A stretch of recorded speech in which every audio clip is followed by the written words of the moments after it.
Normalmente en sus investigaciones 0.05. Nadie usa .01. ¿Ah? Sí. Hay algunas bibliografías sí, pero ahí podemos ver más detalle, pero es raro la excepción, ¿cierto? Pero podemos entrar un ejemplo después de entonces biológicamente, ya sabemos que estadísticamente es una prueba de significancia, es un parteaguas, desde ahí algo es diferente o es igual, ¿cierto? Es estadísticamente. Biológicamente, ¿para qué lo utilizamos en nuestras pruebas? ¿Qué nos dice ese .05?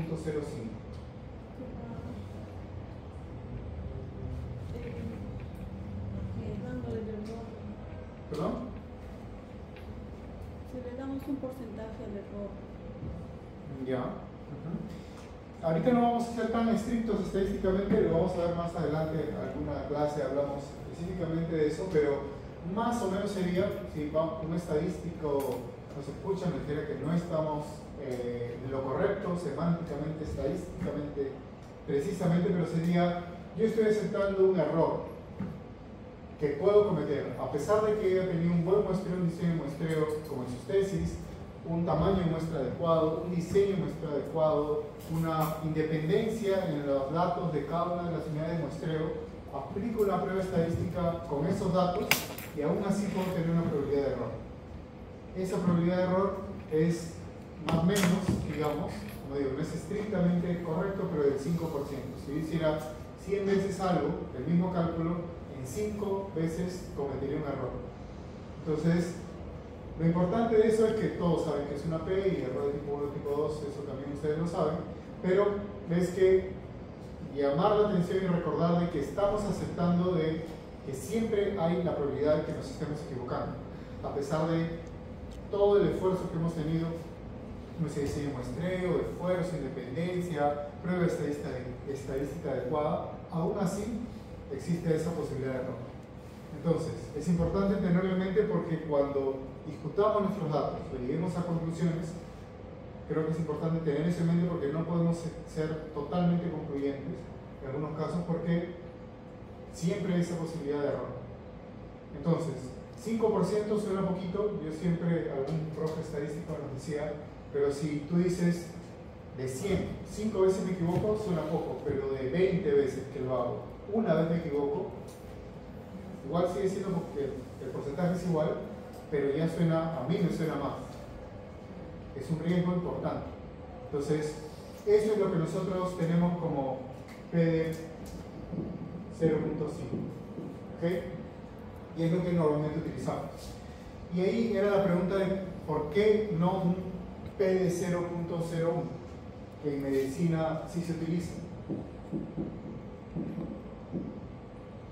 Porque si este es un error que podríamos decir más grande de lo que quisiéramos, no utilizamos un nivel de error, un nivel de riesgo menor.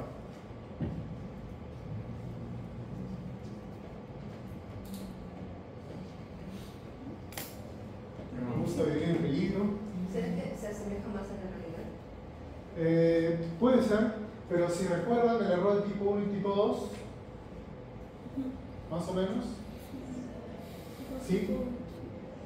¿Alguien que se atreva a error tipo 1? Falso positivo. Falso positivo, ¿cierto? Y el otro es un falso negativo. ¿Sí? Y el problema es que si yo reduzco mucho este tipo de error, normalmente aumento este. Y si reduzco este, aumento este. Entonces, si estoy tratando de reducir mucho esto, puedo estar aumentando el error de otro tipo. ¿Ok? Cuando no hago esto, cuando puedo reducir esto sin un riesgo mayor o un riesgo que está aumentando en otro lado, cuando mi tamaño de muestra es muy grande. ¿Ok? Entonces, ¿con qué tamaño de muestra ustedes trabajan? La mayoría trabaja en campo y el tamaño de muestra es muy complicado. Como saben, el número N adecuado que cualquier estadístico nos va a decir es que estamos entre 25 y 30, debería ser el tamaño de muestra adecuado para cualquier prueba, pregunta, análisis, investigación que tengamos. Han llegado a ese N están llegando, piensan llegar en su doctorado, su proyecto de doctorado a ese N. ¿Quién sí? 1, 2, 3, ¿ok? 4 quizás, 5, ¿ok? Y normalmente, de lo que recuerdo, puede ser que sean más experimentos de laboratorio, digamos, controlados, ¿sí? Entonces ahí sí podemos tener réplicas adecuadas y llegar a un N quizá más aproximado a lo que el libro de texto nos recomienda. Pero en la mayoría de casos, como hemos visto aquí, 4 de 20, no llegamos a esto.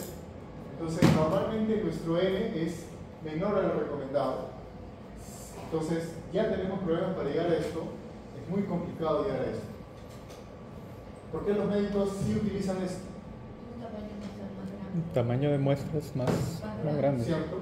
Y es muy importante porque el riesgo que van a correr los médicos es mucho mayor. O sea, si yo me equivoco en mi tesis, no sé, alguien hablaba de alimentos, tipo, yo escojo un tipo de alimento A versus uno B y digo que el A es mejor que el B y me equivoqué, corrí un riesgo y me equivoqué, bueno, quizá algunos peces van a estar medio desnutridos, pero si un médico se equivoca, se muere alguien, nos morimos, literalmente, ¿cierto? Entonces, por eso no podemos correr un riesgo tan alto como 5 de 100 o 1 de 20. ¿Sí? En algunos casos, como decía en biología, sí necesitamos tener N's muy grandotes y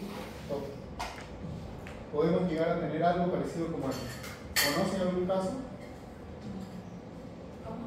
¿Conocen algún caso? ¿Algún estudio, una rama donde esto se puede utilizar o a veces se utiliza, no creo que frecuentemente, pero a veces se utiliza?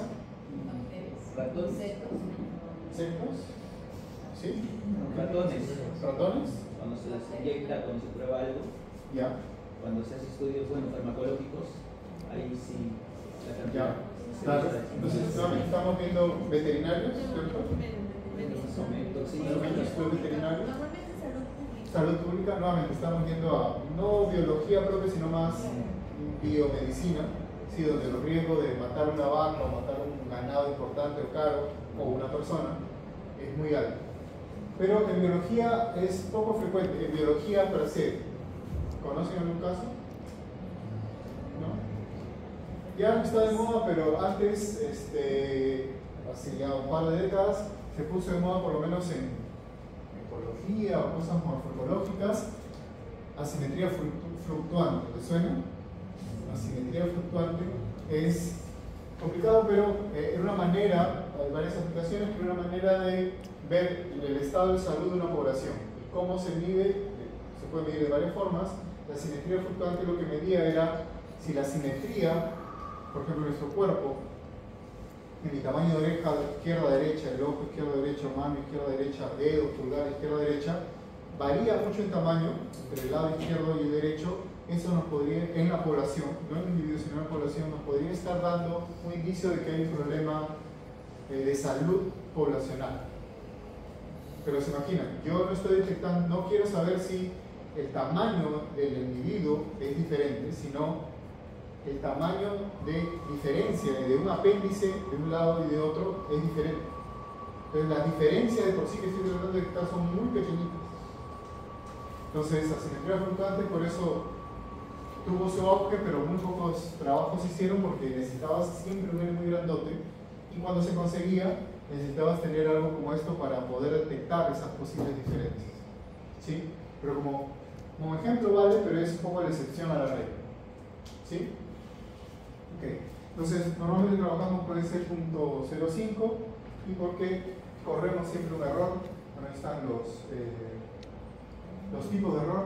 ¿Sí? Yo tengo una consulta respecto a ese N, que es de 25 a 30, o sea, ¿qué lo define ese número?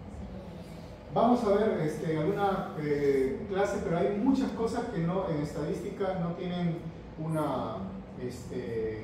asidero tal cual, pero mucho está basado en este N. Algunos ejemplos que explican eso es que, tipo, yendo a la tradicional de estadística univariada, con ese N, si una población de datos tiene una distribución normal, teniendo ese N de muestreo, vamos a observar esa distribución normal, ¿cierto? Distribución normal, todos la conocen, vamos a ver una clase específica para esas cosas, pero respondiendo a la pregunta, y vamos a ver alguna cosa en web para ver eso.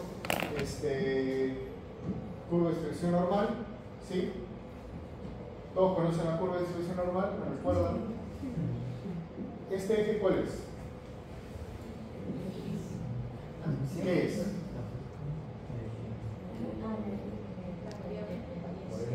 Variable independiente. Variable independiente. Variable dependiente.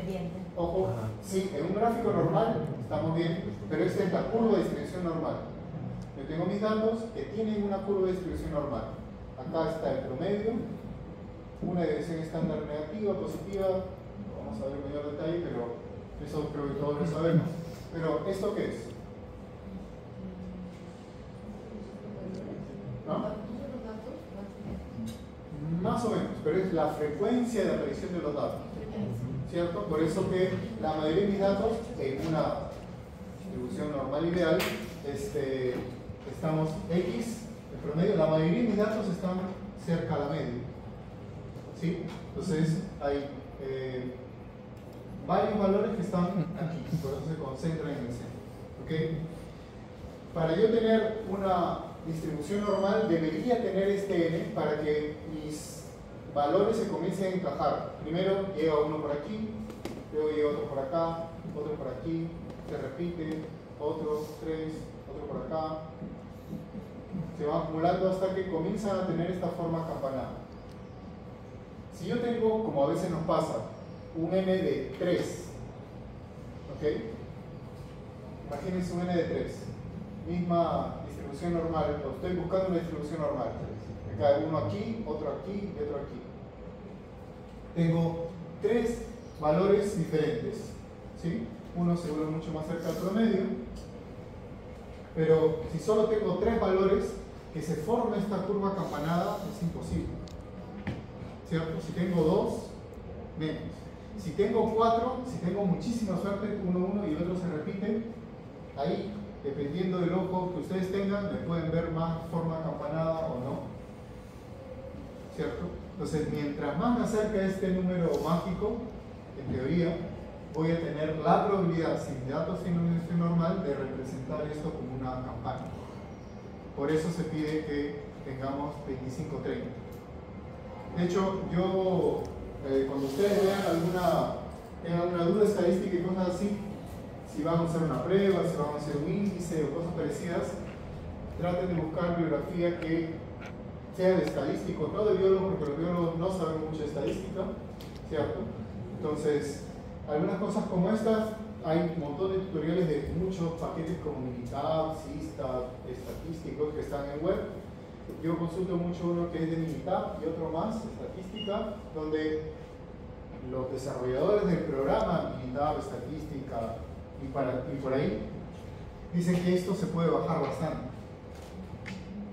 Dependiendo de algunas características, lo vamos a ver en la clase específica, pero entonces, que normalmente es inalcanzable, puede ser menor y no tener tanto riesgo de no estar dentro de una distribución normal, ¿sí?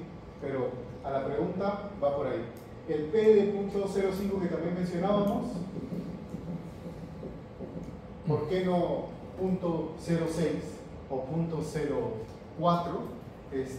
Algún profe de estadística hace muchos años me comentaba que quien puso eso era Fisher, que era un genio en estadística. Hay muchas pruebas que él desarrolló, como la T-Student, y que básicamente un día se levantó y dijo 5, y era Fisher. Entonces nadie va a romper el Fisher. Y esa es la razón, básicamente. Es un estándar. Entonces, aquí también es algo más o menos parecido, porque dependiendo de los datos, algunos van a tener, es más fácil que tenga una distribución normal que otros, pero va por ahí. Eso lo vamos a ver con mayor detalle en alguna clase en particular, pero creo que vale la pena complementar. ¿Okay? Cosas básicas. Acá también en la literatura hay, además del problema del inglés, y para algunos problemas que está empezando a leer, por eso yo no vamos a trabajar con R aquí, porque dependiendo de la promoción o de los integrantes de la promoción del curso, puede ser que tengan poco conocimiento en estadística, poco conocimiento o un conocimiento limitado de inglés, y entonces, y poco conocimiento de programación. Si empezamos con R y no saben esas tres cosas, no van a aprender ninguna. Entonces aquí, por eso yo he elegido un programa que, como el PAS o el SISTA, que no trabaja con programación. El InfoStat está en español y solo vamos a aprender estadística. No vamos a aprender o repasar, no vamos a aprender del programa, sino de la estadística detrás del programa. Porque si han visto en el SISTA o en cualquier programa estadístico que hayan utilizado, inclusive en el R, yo puedo, no sé nada de R, pero del costado sí, tengo mi data, copio el código, lo corro y tengo el resultado. O sea, aprender el programa no tiene mucha gracia ni mérito, sino elegir la prueba adecuada, un paso atrás inclusive, elegir la pregunta adecuada, luego la prueba estadística adecuada, correr el programa obviamente es importante, y luego interpretar los resultados del programa, y puede ser, y muchas veces, como vamos a ver, y seguro les ha pasado, que los resultados que son bonitos, se ven muy bien, por bibliografía me han recomendado esa prueba, mi asesor lo utiliza siempre, para mis datos no funciona. Y entonces no sirve, y no la tengo que considerar, pero a veces nos enamoramos del programa o del paquete o del gráfico o del resultado y no sería lo adecuado. Entonces, usar el programa X no es importante, sino aquí vamos a ver como pretexto usar alguno de los programas, pero básicamente ir detrás de la parte más teórica o básica de la prueba. Entonces, niveles o factores o tratamientos es más o menos sinónimos, variables que vamos a controlar también, y eso es lo que vamos a comparar normalmente en la mayoría de las pruebas que vamos a hacer. Cosas básicas como estadística descriptiva. Entonces, ya ustedes para el nivel de doctorado es obvio, pero no pueden tener experiencia escribiendo artículos y cosas parecidas, pero dependiendo del enfoque del artículo, de la línea de investigación, a veces no necesitamos una profundización mayor en alguna estadística. Aquí no deberíamos dejar ningún comparación que hagamos en un artículo, en un informe o en la tesis, sin una comparación estadística formal. Normalmente seguro que ustedes cuando han escrito han revisado algún estudio o informe de un colega o inclusive artículos, se menciona, por decir alguna cosa, en el hábitat tal habían X especies de insectos, 20, y en el hábitat A, en el hábitat B, 25. Entonces la riqueza es mayor en el hábitat B. ¿Todos de acuerdo? ¿No? ¿Perdón? Bueno, pero ahí estamos, solo riqueza de especies. En el hábitat A hay 20. A ver. El hábitat A, el hábitat B. Riqueza de especies. 25 especies contra 20 especies. ¿El hábitat A es más rico en especies? Sí. ¿Sí? ¿Todos de acuerdo? No. Porque ese es un número plano. No tengo una media, no tengo variabilidad de los datos, no lo puedo comparar así. Entonces, si yo les digo, ese es 20, pero acá, por ejemplo, mis unidades de muestreo acá fueron 5 y mi N acá fueron 30. ¿Hay más especies? ¿Es más rico el hábitat A? No. Si yo pusiera acá que la desviación estándar de esos estimados, si los tuviera, acá es más o menos 15 en ambos casos. ¿Serían estadísticamente significativos? ¿Siempre A es el más rico? ¿Con más o menos 15 de desviación estándar? No. Lo más seguro es que sean iguales estadísticamente. ¿Sí?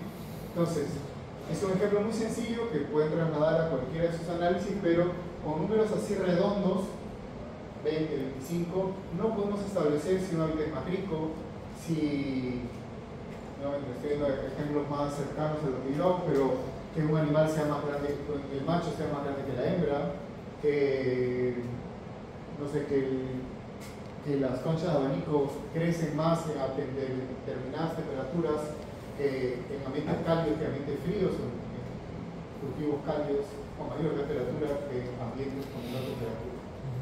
¿Sí? Entonces, a veces dejamos eso en los textos inclusive como tácito y siendo científicos, teniendo una capacitación estadística, no podemos concluir nada a partir de eso.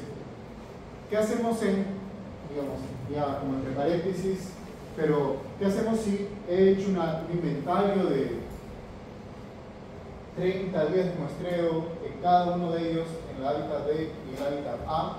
He identificado las especies, ha sido complicado la identificación de especies, he llegado a esta lista de especies, no voy a poder volver a esta zona. ¿Cómo lo comparo estadísticamente si no hay manera de hacer réplicas? ¿Alguna alternativa?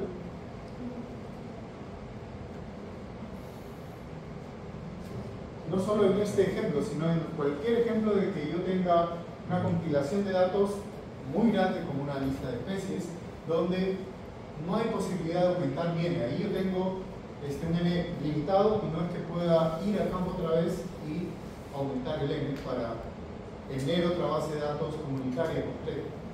¿Puede ser una cura de la generación de especies? Podría, sí. Tendría una idea de más o menos cómo ha ido acumulándose y ver si son muy diferentes. Otra manera, para aumentar el n artificialmente, estadísticamente, por información secundaria, podría ser, pero digamos más estadísticamente alguna alternativa que yo les voy a mencionar la alternativa y ustedes la conocen. Monte Carlo. ¿Ah? Monte Carlo, porque hay algunos estadísticos como Monte Carlo. Ajá, vamos por ahí. Entonces, ¿cierto? Monte Carlo ¿le suena? ¿Algunos? O Bootstrap y Jackknife. Entonces, no vamos a ver eso en este curso, nuevamente es univariada, más sencillo, pero cuando tenemos estas complicaciones yo puedo hacer pseudo réplicas, Bootstrap, Jackknife, Monte Carlo y otras alternativas para crear nuevas bases de datos y a partir de esa creación sacar promedios, desviaciones estándar, varianzas o lo que toque. ¿Sí? Son herramientas estadísticas, no biológicas, para solucionar un problema cuando tenemos 20 con 25 no puedo comparar y ahí puedo morir en el intento. Puedo tener herramientas estadísticas para generar datos artificialmente, pero que tengan una lógica matemática, no es que se me inventaron, los inventé. ¿Sí? Para algunas cosas en ecología se le llaman pseudo comunidades, inclusive creo pseudo comunidades. Esta es la comunidad biológica A y la comunidad biológica B, solo tengo un dato, creo pseudo comunidades para poder generar promedios y variabilidad de los datos. ¿Sí? Pero un poco la moraleja que me gustaría que recuerden de esta parte es que, y del curso, es que entonces no seamos concluyentes si no tenemos información suficiente para ser concluyentes. ¿Sí? Entonces números que no los puedo comparar, que son números cerrados, es imposible que yo pueda concluir si uno es mayor, menor o igual. ¿Sí? Entonces la estadística descriptiva es el primer paso, tener un promedio de desviación estándar o cosas parecidas, nos ayuda a describir y es importante. Otra cosa que yo les espero que los convenza y les sea útil es que una manera de poder analizar los datos adecuadamente es, y no por sugerencia mía, sino de varios autores, es primero graficar la información. ¿Sí? Antes de correr la prueba estadística, hacer un gráfico de esos datos. Es vital, muy importante. Es una recomendación que ya hay muchos libros, hace 20 años o poco más que yo estudiaba estas cosas al inicio, no encontraba eso, pero ahora cada vez hay más bibliografía diciendo, sobre todo para los biólogos, no te metas, tú tienes tu base de datos mortal, inmensa, grandota, bibliografía. Acá tengo que hacer voy a poner ejemplos de univariada, pero no rayarnos, pero un chi cuadrado. Hago suma todo y hago un cálculo de chi cuadrado y me sale, sí, son diferentes, Vamos, escribamos que son diferentes. Lo primero sería hacer un gráfico que represente la comparación que estoy haciendo con chi cuadrado, y si en el gráfico que he hecho una elección adecuada de la gráfica, voy a ver, entre lo que yo estoy comparando, veo que las proporciones entre los dos grupos de datos que estoy comparando hay diferencias. Ya con eso voy a elegir un chi cuadrado, corro el chi cuadrado, y el chi cuadrado me va a dar el detalle cuantitativo de qué tan diferentes son, o si son estadísticamente diferentes. ¿Ok? Pero no hacer lo contrario, porque si yo corro mi prueba estadística y me sale que el chi cuadrado es positivo, significativo, y concluyo solo eso, quizá puedo estar cometiendo errores, perdiendo información, no detectando que elegí la prueba inadecuada, cometí un error en la prueba. Entonces, primero siempre graficar los datos. Y vamos a hacer un poco de énfasis en eso por aquí. Por ahí. Entonces, quizá vale la pena así de hacer el gráfico. Yo siempre voy a colocar algunos ejemplos clásicos. Esto es tamaño del cuerpo, ¿sí? Y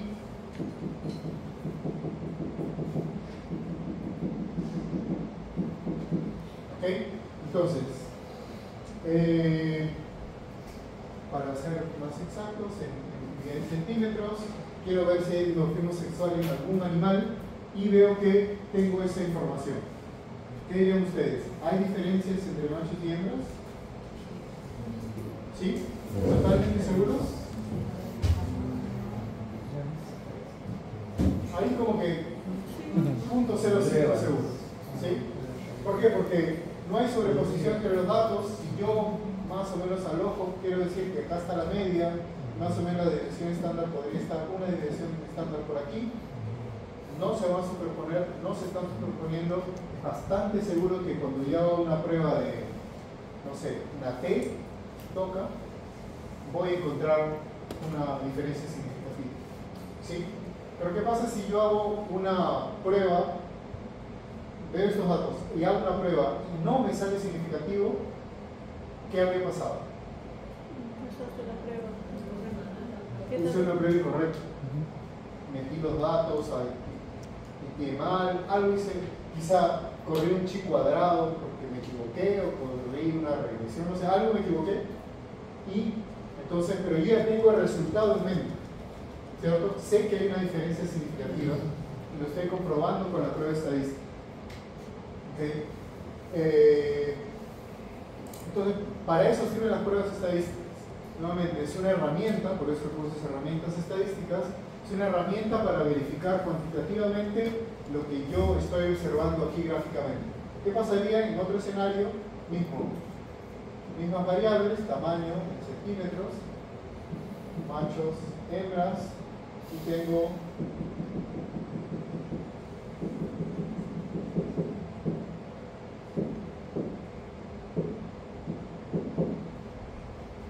entonces caso A, caso B. En B, ¿hay diferencias significativas? Un paso atrás. En A todos estamos seguros que hay. ¿Sí? En B, no tanto. ¿Cierto? Entonces, para eso nos va a servir la estadística. Porque, por ejemplo, son mis datos de toda la vida y muero por la hipótesis de una diferencia de dimorfismo sexual. Entonces acá le voy a dar, no, pero mira, si yo saco un layer, le pongo acá y mira, solo se cruzan un poquito, yo veo diferencias. Pero cualquiera de ustedes puede decir, no, yo no veo, o veo muy poquitas, o veo grandes diferencias. Es al ojo.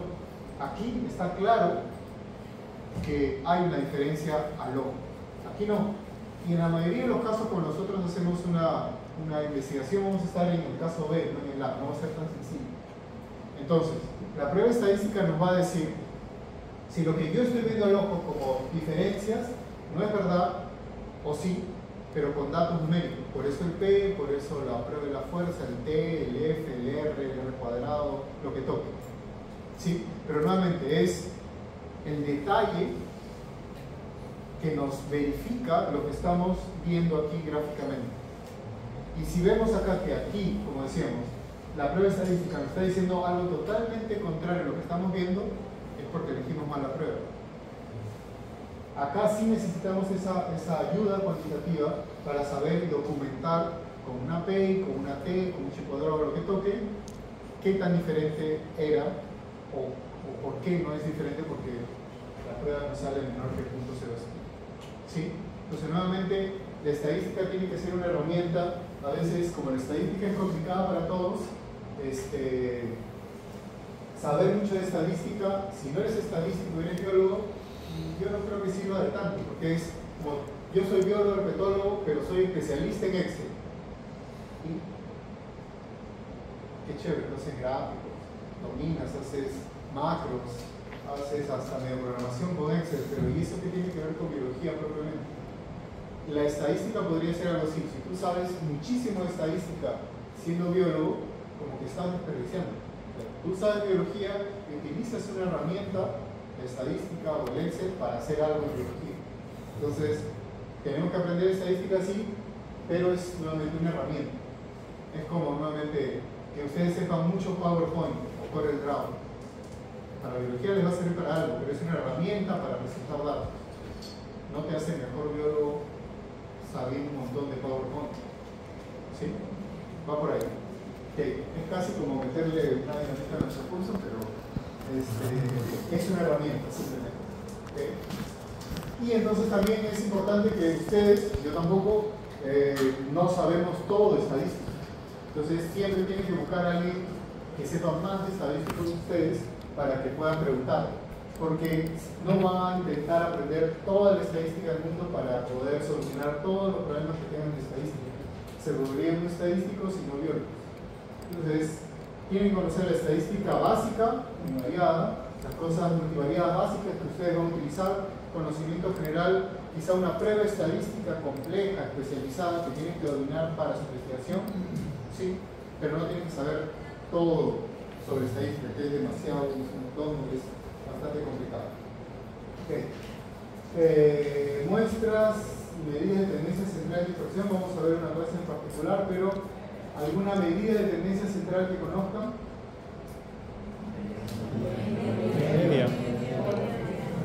Mediana y moda. De hecho, salvo la moda, ¿alguien ha usado alguna vez la moda? Y como todos nos vestimos, se nota que tampoco no lo utilizamos, pero es una herramienta estadística. Normalmente usamos media y más de lo que pensamos usamos mediana también. Ya lo vamos a ver más adelante. Y una medida de dispersión. Varianza. Desviación estándar, varianza, rango, intercuartiles y cosas así. Es una medida de la dispersión de los datos que es importante para describir en este caso y luego también para comparar. Hay algunas de ellas. Y entonces, podemos estar a varios niveles de estadística. La estadística descriptiva, que es lo más básico, solo presentar nuestros datos. Test de diferencias, esta clasificación, a veces cada libro tiene unas clasificaciones, pero puede ayudar a encontrar alguna de las pruebas más conocidas. Comparación entre grupos, posibles diferencias entre grupos y relación entre los factores, que es lo que más hacemos normalmente con multivariada, comparación con distribuciones conocidas. Entonces, aquí básicamente entonces es media, mediana, desviaciones, varianzas, etc. Aquí están la mayoría de las pruebas que utilizamos, ¿sí? Entonces, para comparar diferencias o posibles diferencias entre grupos o entre factores y comparar distribuciones conocidas. ¿Alguna prueba estadística univariada que les suene ahí? ¿T-Student? ANOVA. Comparar con distribuciones conocidas. ¿Qué prueba utiliza para ver normalidad? Shapiro, Kolmogorov, ¿cierto?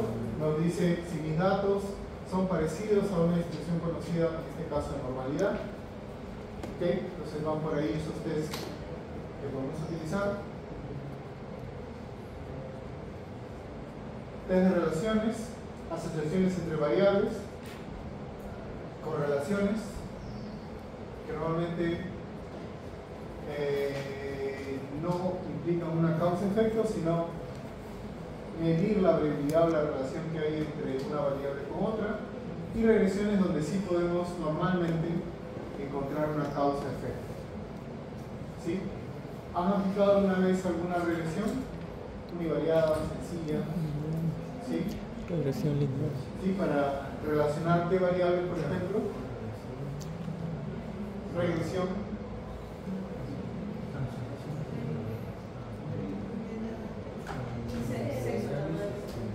Sexo, tamaño. No tanto.